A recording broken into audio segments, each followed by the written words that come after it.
empezó a fraguar este libro. Y este libro comienza a fraguarse hace casi ya 20 años. En el año 97, 98 estaba terminando el instituto y una mañana de Viernes Santo decidí ir con mi padre al campo. En aquella época salíamos mucho a ver sitios y me comentó que cerca del Retortillo existía un castillo. Yo no me lo creí. ¿Cómo hago un castillo ahí? Y me dice, sí, vamos a ir a verlo. Fuimos a verlo y cuando me encontré aquel lugar me quedé un poco asombrado, porque es lo que ha comentado antes Álvaro, cómo se privilegian unos patrimonios sobre otros, y ese es uno de los ejemplos de ese privilegio del patrimonio. Esos son unas ruinas, las ruinas del castillo de Toledillo, que está en lo que hoy día es la presa de derivación de Retortillo, y que tuvo una historia interesante desde la plena Edad Media, cuando los almorávides, los almohades empezaron a defender Valle de Guadalquivir de las incursiones cristianas. Empiezan a construir una línea de castillos, fortalezas que protegían los pasos de sierra, tanto el Retortillo como el Bembeza. Y aparte del juego estratégico y militar de todos esos fortines, pues era un juego también impositivo, de control de caminos, de veredas, etcétera. Ese castillo en la Baja Edad Media, cuando ya pasó a periodo cristiano, pasó a ser posesión del obispo de Córdoba. De hecho allí se refugió en algunas ocasiones, y en la Baja Edad y en la Edad Moderna ya empieza a estar prácticamente olvidado. Una fuente cartográfica que encontré en Simancas, del municipio de Peñaflor, esto está en el municipio de Peñaflor, que es vecino a Palma, ya aparece en el 1638, ya aparece como un castillo viejo arruinado. Y en el primer mapa topográfico ya solo aparece como castillo. Es el primer mapa topográfico del año 1898, ya perdió prácticamente el nombre, y si ahora buscáis este castillo en los planos actuales, que se supone que somos muy modernos, tenemos muchos satélites y mucho trabajo informático, no lo vais a encontrar. Y como no lo encontráis, lo que no aparece en los mapas no existe. Y existe, es una prueba de que hay otras cosas en nuestro territorio, alrededor nuestro, que están prácticamente olvidadas. Y ahí vuelvo a privilegio de patrimonio, un patrimonio importante que es parte de nosotros, parte de lo que eran nuestros antepasados, cómo se ganaban la vida, cómo vivían en un ámbito rural disperso. Aparte de este patrimonio, que en este caso son patrimonios fortificados, militar, con la repercusión que eso tenía en aquella época, hay otros patrimonios como son molinos.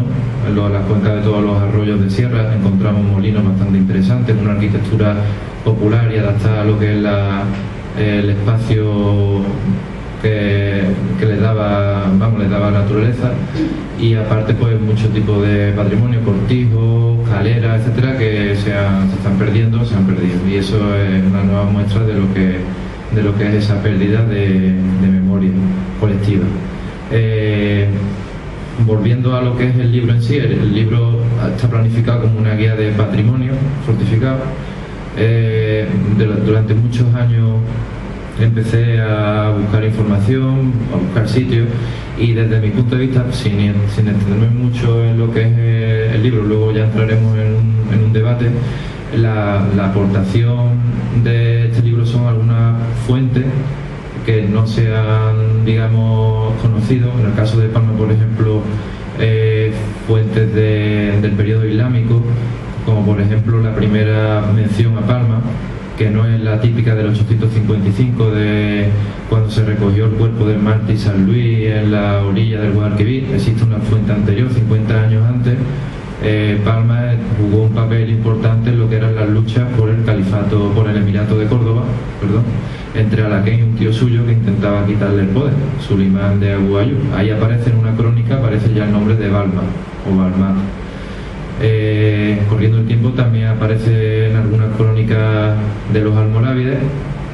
Y bueno, digamos, esas son las aportaciones desde el punto de vista de fuentes documentales, que también hay algunas más de archivos y bueno, de topográficas, etcétera. Luego también aparece, desde mi punto de vista, una importante aportación el tema de la Sierra de Hornachuelos. La Sierra de Hornachuelos es un ámbito bastante desconocido, porque está prácticamente dedicado o a contener residuos radioactivos o a la caza y a la montería. En ese espacio tan interesante, en la plena Edad Media, en el periodo islámico, existía un poblamiento enfocado al cultivo, sobre todo también a la ganadería y a la explotación de minerales, que está prácticamente sin conocer, está desconocido, y todo ese poblamiento estaba articulado mediante pequeños fortines o poblados fortificados. El símbolo de todo este tipo de poblamiento es el castillo o poblamiento fortificado de Mosquero, que es un cerro que está cerca de San Calixto, a unos 700 metros de altura. Ese lugar está prácticamente comido por la vegetación y es un fósil arqueológico. Digo un fósil arqueológico porque se conserva la muralla perimetral, torre en el lado sur y norte, y luego en el interior se conserva la planta cuadrada de las casas, hornos y un pequeño recinto fortificado dentro. Está prácticamente intacto. En algún momento se despobló por invasión, peste, epidemia, crisis, y no volvió a poblarse. Le faltan los tejados a las casas, pero las casas tienen los muros de 1 metro y medio.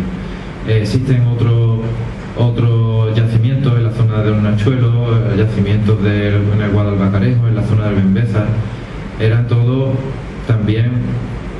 Estaban todos relacionados con la fuente, con la vía de comunicación, en este caso el Bembézar, que eran los caminos que estaban entrando desde Extremadura. De hecho, todo este poblamiento, este tipo de arquitectura defensiva, están más relacionados con lo que encontramos en Extremadura, con algunos ejemplos en Cáceres y en Badajoz, que más relacionados con lo que encontramos en el Valle de Guadalquivir, que es arquitectura en tapial y en tierra, en otro tipo de materiales.